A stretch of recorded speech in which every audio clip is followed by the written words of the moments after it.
A lot of people are gonna hate me, but it's time to rank every single MCU film post-Endgame from worst to best, because Thunderbolts is so good, it's done shaking this list up. The MCU post-Endgame has been as consistent as Jalen Green in an NBA playoff game. There's been some ups, there's been some downs, and it's my job to give you the definitive ranking so you know what's up. Now, this was by no means an easy task, but as I like to say, the hardest choices require the strongest wills. And I do not miss. At dead last, I have Ant-Man and the Wasp: Quantumanium. Probably the epitome of what's been going wrong with the MCU as far as like bland, generic, not taking risks, looks visually unappealing. And like, how you gonna have Kang lose in his first movie? Chance! At 13, I have Deadpool and Wolverine. If I speak, big trouble. I'm sorry, little one. I know a lot of you love this, but this is like a really bad parody of the other Deadpool films. Visually bad.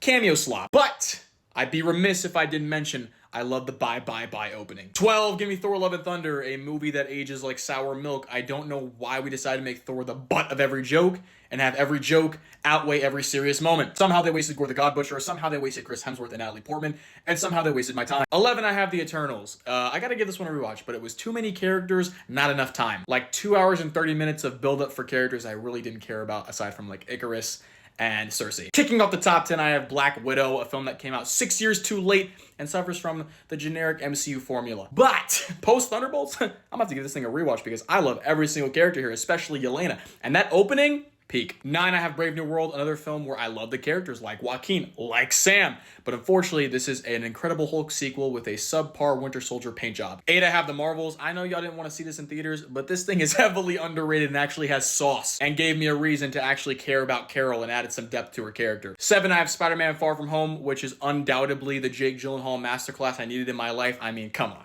Fire all the drones now! There's a lot of hype moments in aura here if you disregard a lot of the Iron Boy Jr. stuff and the fact that Peter isn't in New York. 6, I have Wakanda Forever. It's almost a miracle this thing even happened. A touching tribute to Chadwick Boseman, and the fact that it elevates all these side characters into main ones, impressive. Kicking off the top 5, I have ShangChi. I mean, some of the best choreography we've ever seen in the MCU, if not the best. The action rocks, the character rocks, the wuxia elements rock.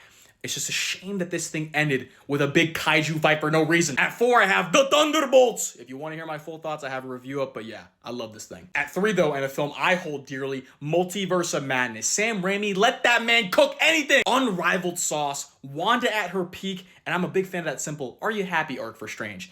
Very powerful stuff. At 2, acknowledge Spider-Man No Way Home. Or Plot Hole Way Home. This thing has problems, but the emotions I get from it outweigh it tenfold. Like Tom, Toby, and Andrew are on the screen together. Shut up, I don't care what you have to say! And Toby and Andrew actually service the story. They're not just cameos. Peak. At 1, though, obviously, Guardians of the Galaxy Volume 3, a beautiful, sincere, gut-wrenching conclusion to these amazing characters. I love this movie.